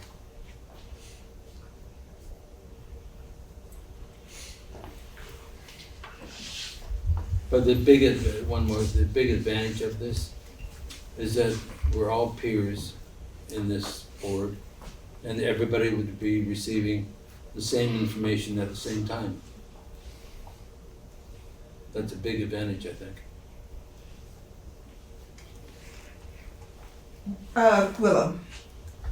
This is just like a smaller thing, but I'm just hoping that it's taken into consideration about like the number of emails coming in. I mean, I would imagine that an open email to the public would generate a lot of responses, and I just think that it should be taken into consideration if like it's going to every board member, that expecting one person to reply to, I don't know, say 50 emails come in a day, how it's being talked about amongst board members, who's responding to which individual emails, seems like a lot of extra work. I feel as if we almost need a manager of the account of the emails coming in to funnel them out, to divide them up. It's not a task that I certainly would welcome as a chair. And maybe that's my deficiency, I'm not sure. Jocelyn? Couple things, I guess. One is that it seems to me that it would kind of defeat the purpose of what we're trying to do with a general email like this, Tim, if we designate one person to do all the responding. No, only when there's a response warranted. Well, but here's the thing. I've had people ask questions on stuff that we've had, budget paperwork sent out or whatever on the agendas, and I've just given them like a copy of relevant page or something. But sometimes the answers are not necessary to go to the whole board for a decision. So, sometimes if you get something that's more serious or something more important, then you would, take it up the chain. But that's when it then becomes something on the agenda, I would think, to be discussed with the whole board. That's right. I feel that every email I receive, Tim, you just presented a qualifier on receipt of an email, that you only respond to the emails that need to be responded to. If I receive an email, I must respond. I don't care, it's not a question. I must respond to the email that I have received. I need to acknowledge receipt of it. I need to acknowledge some understanding of what has been presented. So every email that's received must be responded to in some way. Now, you can turn around and say, well, there's a stamp, a cookie cutter response, received, thank you very much. No, we don't want to respond in that way. We want it to be personal. At least that was my opinion, not a, yes, Brian. Thanks. So maybe I'm mistaken, so correct me, but I'm not hearing anybody opposed to the concept. It seems like we have a decision to make on whether or not to do it. Again, I don't hear much opposition to that. But then there are a couple of things we don't know. One is technical, how it will work. Is it a mailbox or a listserv or something like that? And then what is the procedure around the use of it? And so I would like to suggest that if we can figure out who to go to answer those second two questions, the technical part and the procedural part, I would be in favor of this motion. I'm not sure that we are all in agreement on this, because We don't need to be in agreement, but I'm trying to move us forward in that we need to figure out the technical part, and nobody here seems to know that. We need to know the procedural part, and nobody here seems to know that. So I'm trying to suggest that we figure out some peoples to do those two things, so that we can move forward if we decide to approve the motion. Okay, I'd Jessica. like to call the question. Oh, Okay, call the question. All right, all those, call the question. Can you repeat the question? All those in favor of ending debate, we need to do that first. Right, yes, I do realize that. Yes, all those in favor of ending debate on this issue, all those in favor of ending debate on this issue, please raise your hand.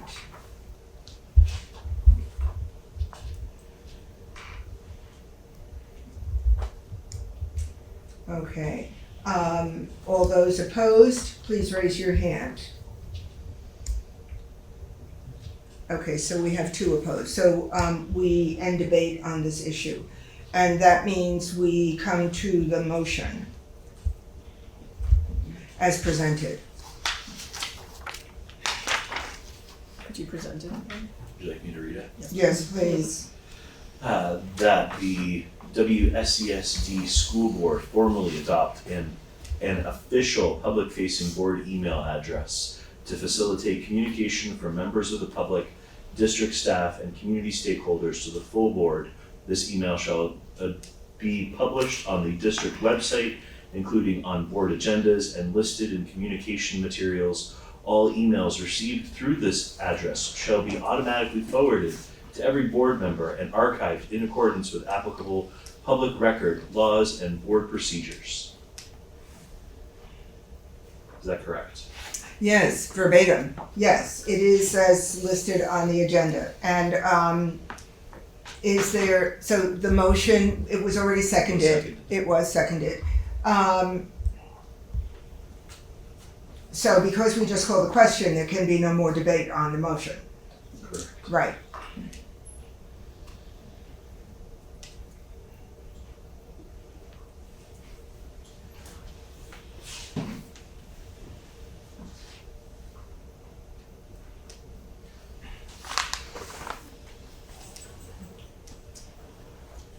All right, my pause right now, I think I'm going to be questioned on the pause right now, is I'm reading the motion and trying to see how I stand on the motion because it's about to come to a vote. So I just wanted to field some of the impatience that I felt coming my way.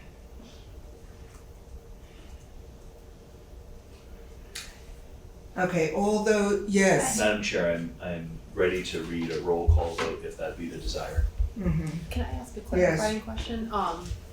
The way that it's written, like the email address, is that different from a listserv?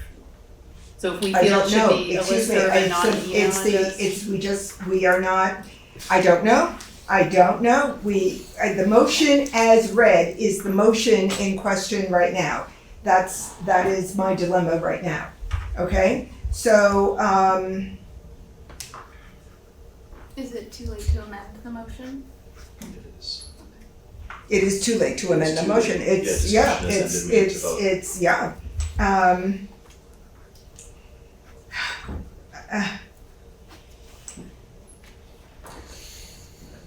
Okay, let's do yes, I Jessica. have a question. Is there anything stopping someone from making another similar motion after this motion passes?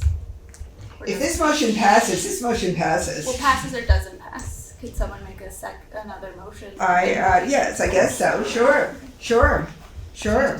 Yes. And this is just a Ruby. point of clarity and information. Why would why would there not be whoever made it? Why could there not be a friendly amendment? Amendment. I realize that friendly amendments are not really right. Because we've called the question. Got it. So we can't have any further discussion or amendments. It could be brought forward again or in a different version after the fact, but we need to vote. The only decision before us is how we vote. Right now, yeah. Okay, I think we should do a roll call vote. Okay. Okay. So, roll call vote. So then if you vote yes, you're in favor of the motion. Ann Beekman, I abstain. Jessica Everleth, Can you come back to me? Jocelyn Fritz, Nay as written. Tim Maciel, Aye. Ruby McAdoo, Aye. Kim Price, Nay is written. Brian Reamer, Aye. Colleen Savage. Abstain. I'm sorry, Colleen? Abstain. Mm-hmm. My apologies, Brian, could you restate yours? I'm in favor. In favor. And Colleen, you were abstaining. Yep. Thank you. I will say nay as written. Deborah Stanford, Nay. Jessica Everleth. Aye. Ayes are 4, nays are 4, abstain 2. The motion does not pass as written.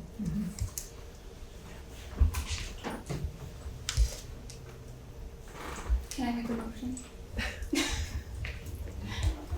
I'd like to make a motion that the WSCSD school board adopt a process in which the public can send an email to one email address and it will be received by all board members. Could you say that again? My apologies. Yeah, the WSCSD school board formally adopt a process in which a community member can email one email address and it will be delivered to all school board members.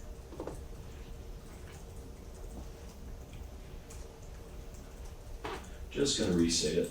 The So- WSCSD formally adopted a process in which a community member can email an email address and it will be emailed to all school board members. Email an example would be board@wscsd.org. WSCSD. That's a motion. Second. Okay, we got a second. Discussion. Point of order. A point of order. How do we make amendments? You do it as part of the discussion. Oh, okay. Yes, you I do it wasn't as sure part of how that a part friendly works. amendment, right. Mhm. Wow, I have so many questions. So that would mean that if I wanted to communicate with every board member, sending, let's say, not board business, but the way a board member sends an article as a point of information, or a board chair, point of information in preparation for a board meeting, right? I right now have a contact list, a directory. So I just type in WSCSD, make sure I don't use the 10 members, and the 2 student representatives, and I forward it out, and I know it goes to everyone. I'm not sitting there typing in every address. I could use this email address for that reason.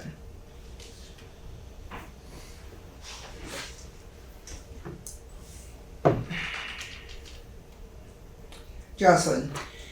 Since it's been seconded, I would like to make an amendment that we determine the process for replying and so on. I don't know how to phrase it. But I think that needs to be part of, like, this needs to be more of a research thing, I think, like, to determine what needs to be done, like Mark suggested, a legal consult, so we don't fall foul of open meeting law. And I need to be clear as board chair, are you making a motion I'm for a trying to make an friendly amendment to the motion to add in that Thank we you, need to please. do research. Okay, hold on a second, sorry. Yeah. If you are making a motion, a friendly amendment, a motion for a friendly amendment, that I need that clear. Oh, So that I okay. can write it, so that we can vote So on it's it. in that If we're format, having, it has if we're to having be? discussion, Sorry. then so be It's it. okay, no, this is So good. it's that format that I need to make a motion for an amendment. Correct. Okay, well then I would like to do that. Okay. That we do the research to develop a process to use the email address with regards to open meeting law, and also maintenance of the list. I mean, we've gotta make sure we consider when board members switch, that they come off the list, so we're not sending things and And so on. so, I'm so sorry, I don't know how So- to phrase so, it best. I don't think, I feel like that's a completely separate motion. I Yeah. don't think it's an amendment to this motion. Okay. Yeah, and I think it's part of the discussion of this motion, sooner than, so let's make it part of the discussion of this motion. That's Sure. fine. Okay, I just wanna part of make that this point that I discussion think it's of this important. motion. I'm gonna have a problem voting for this motion, the same problem I had with the first motion, because of lack of specificity. And I think that's what you're getting at, Jocelyn. It's procedural, it's the technical aspect of it. Who's maintaining this? What are gonna be the flaws if we go into something without our eyes wide open? This could be a debacle, and in my view. Jessica, Mark, can I ask the administration? of course. Is the IT department capable of maintaining a list like this when board members come in and off of the board? Yes.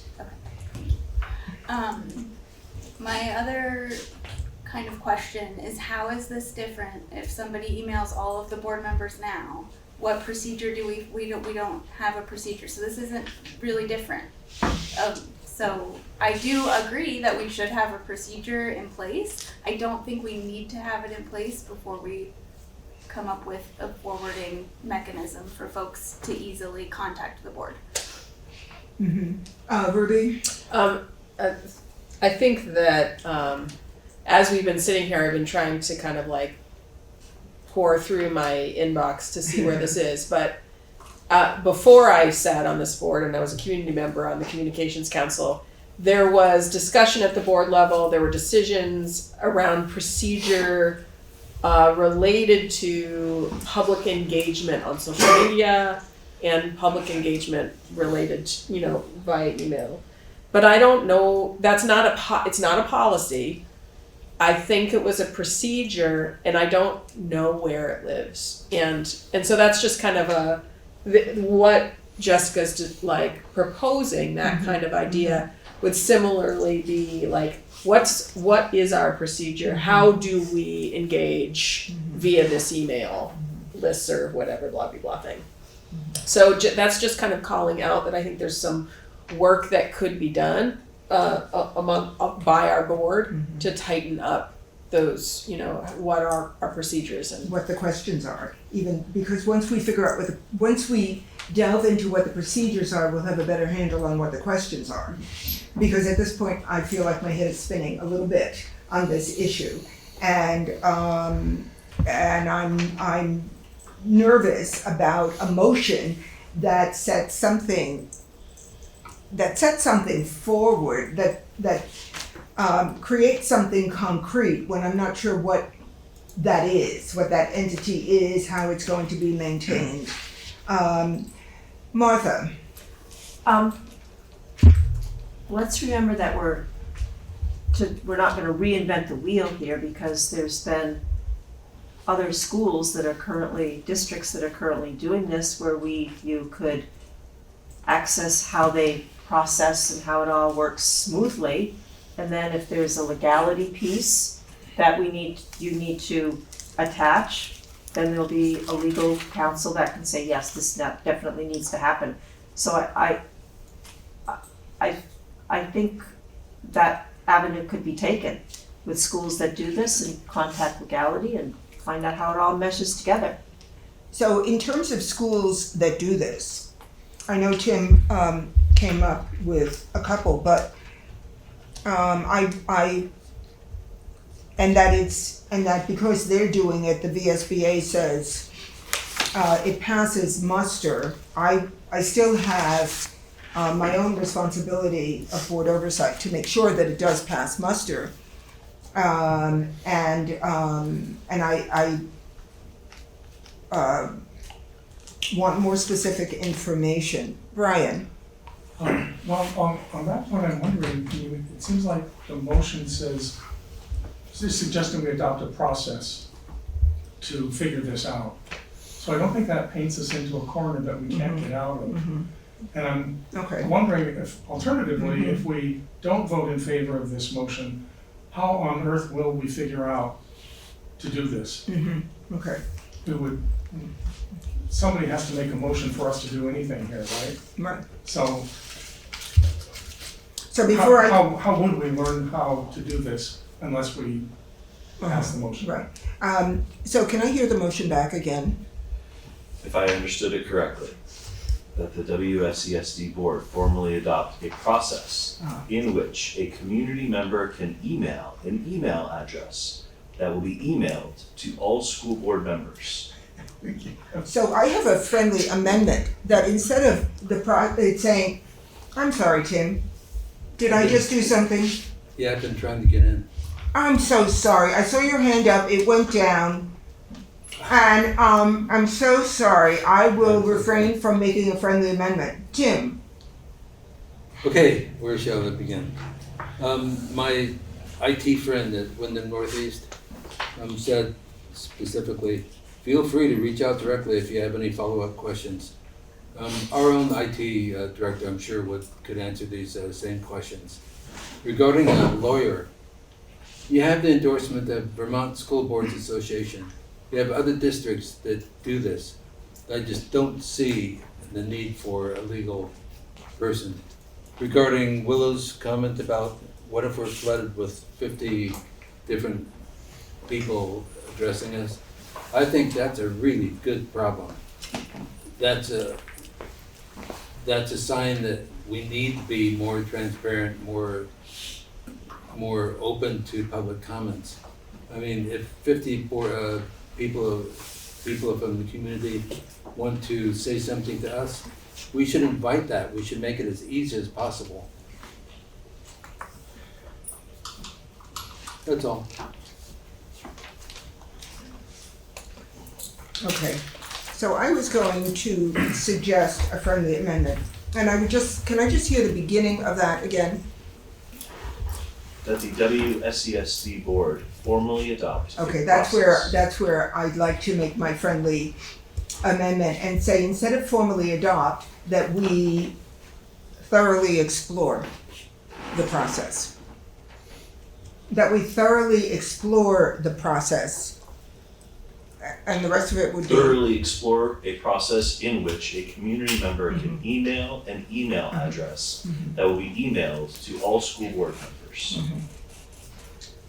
as against formally adopt. Is that a friendly amendment? I think is that a friendly amendment? I want this to be, I want to move this process forward, and I think exploring it further, it sounds like it's been explored. Tim has looked into it, Ruby has looked into it, I have looked into it. Okay. Mark says the IT department is capable of this. If we want to contact Pietro Lynn and just double check and make sure it's okay, that is a fine friendly amendment to add, I think. I withdraw my friendly amendment. I withdraw it. Okay, I call the question. I'm tired. I'm sorry. I call the question. Okay. So we have to vote on calling the question. Vote on calling the question. All those in favor of calling the question, please indicate by saying, please raise your hands.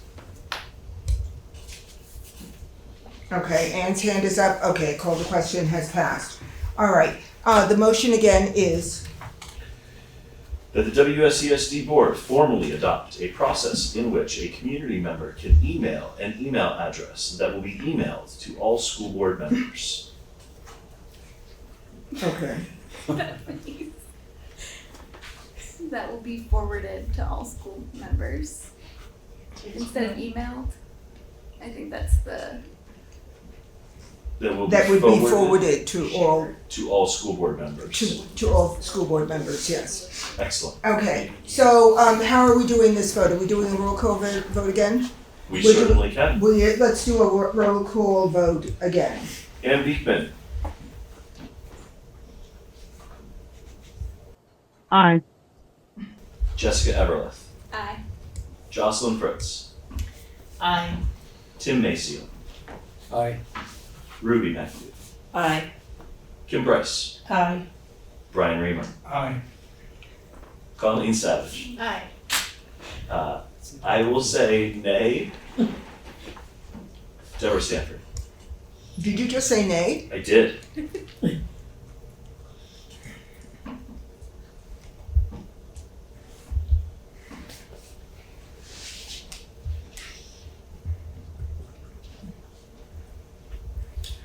Nay. Okay, it passes. Yep. All right, the amendment passes, thank you very much. And who is, that we formally adopt, right. And so I'm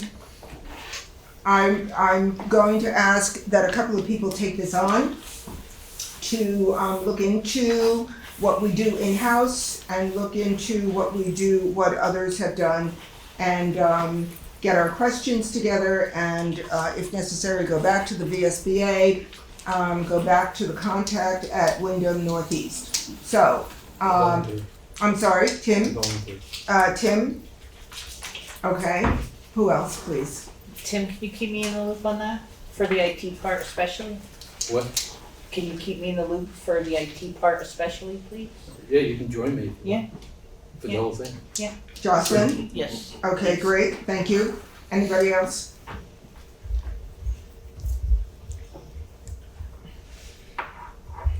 Okay.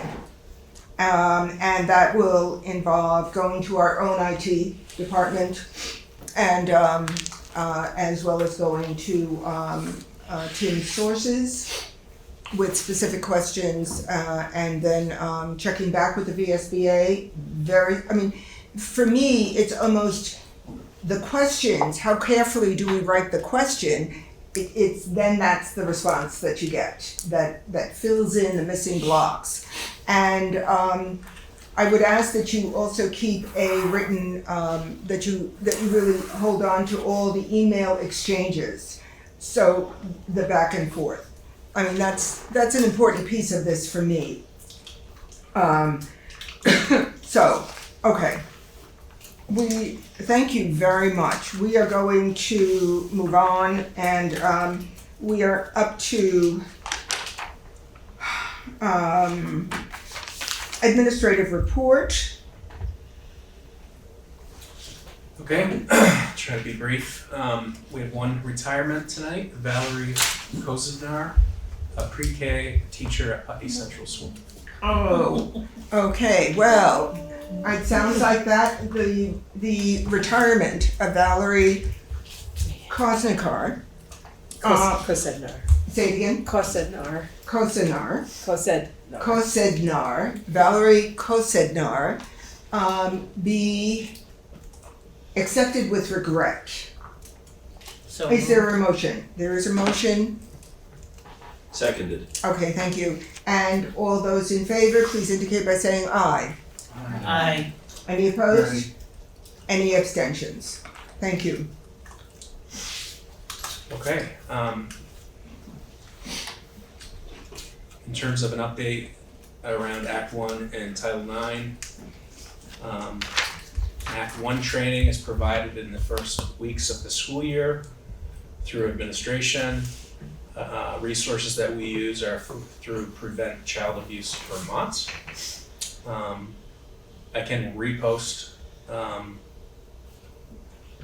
a slide deck that we've used to guide that work to start the school year, that has been previously shared with the board. I can repost that to the presentations on the board.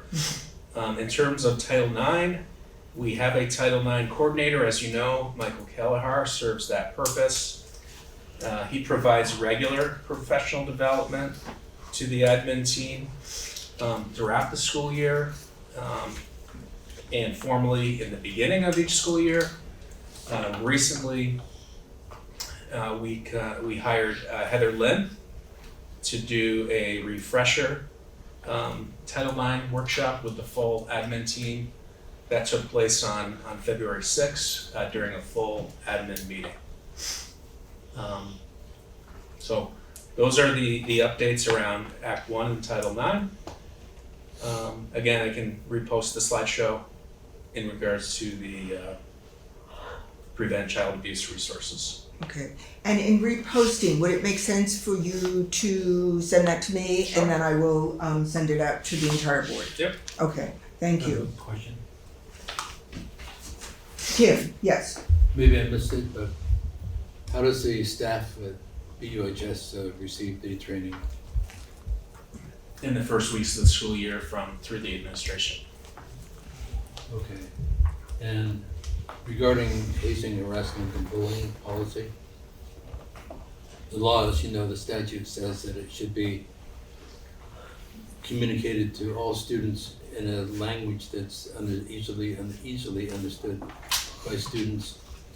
How is that done? It's in the student handbook, it's in the parent handbook. It is sent to all families over the summer as a key policy. Coaches are expected to review priorities and how students should respond during HHB. Certainly, administration is something that should be reinforced throughout the school year. Okay, the part of the statute that gets me is it should be delivered in a language in a format that's easily understood. Reading HHB, it's not an easy policy to read through. Yep, so that's on the delivery of the administrators at each school site and how they connect with the children and share that policy, whether it's third grade language or secondary language, teenager language. So there's an art and skill to that teachers are and staff are very good at. And even at the high school level. Yeah. Yeah. That's where I would say we have more HHB cases at the high school than we do at the elementary level. Okay, all right, thank you. All right, we have put a hold on the NIASC report, and given the late hour and the fact that we were here last night until 10 to 9 as a board, I would like to put a hold on the Panorama teacher perception survey. I think it makes more sense to have that discussion when the room is full of administrators. Agreed. Okay, all right. I'd like to give one more update. Oh, yes, of course. Deborah, Yes. is that our Oak Grove students and staff continue to be attending school, joined with the Green Street School and the Academy School. That has been in place for a few days now and will be through the end of the week. And we're anticipated to open Oak Grove School after the break once a heating ventilation unit is repaired. Okay, all right, and you will keep us updated on that, whether students are going back to Oak Grove that Monday. Okay, thank you. Any other issues? No, just that we had an in-service day yesterday, full in-service day for certified staff. It was a follow-up from the October 14th in-service day. Started with a joint meeting in the auditorium. I shared an opening message, and then we had a handful of teaching teams share stories of excellence throughout the fall and winter months, which was a really inspiring way to kick off the the day. And then the workshops, the 95% of the workshops were offered by teachers within our district. So another great example of distributed leadership at work and investing in our people who are experts in the field.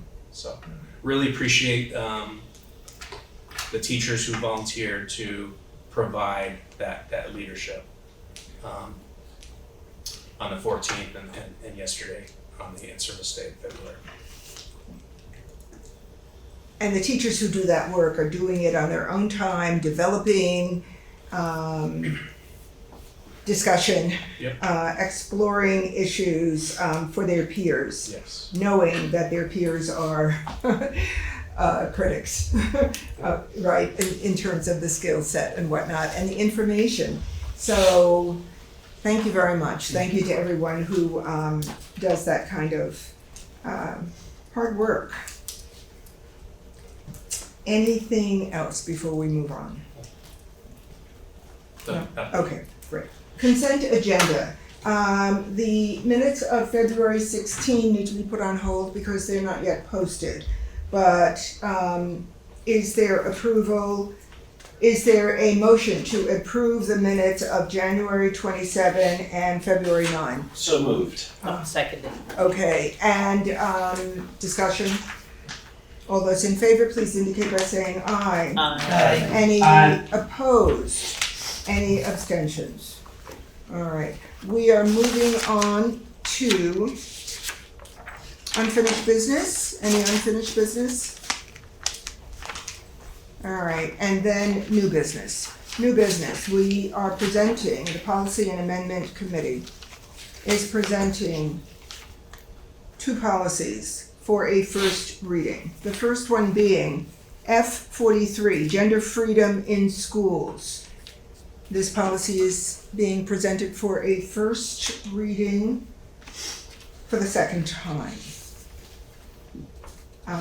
We are very appreciative of feedback and encourage everyone in the community, everyone, to read this policy. Students, faculty, staff, community members, families, board members. And the second policy that is being presented for a first reading is B3, Board Member Conflict of Interest. And as I looked at the policies this morning, under definitions, there are just a couple of capitalization issues so that it follows through. So board member, under definitions, I just want to say that the committee takes note of that. And so that is also presented for a first reading. Yes, Tim? Yeah, the conflict of interest policy. I know the policy committee takes great effort, makes great effort to scrutinize every word. You attend to the nuances of the language. And there's one line that I thought was not quite right. And I'm looking for it, but it says that if there's a conflict of interest, the school board can recommend an executive session, or the. Can recommend what? Oh God, where is oh, shoot. Do you want? Item 7. It's the line that says that the chair can order an executive session. That the chair can order an executive session? I see. It's 8A. Thank you. It says, upon a majority vote of the remaining board members or upon order of the chair, the board will meet in executive session to hold a hearing. Is that where we are? Yes, or upon order of the chair. The chair never orders an executive session, does the chair? The executive sessions are always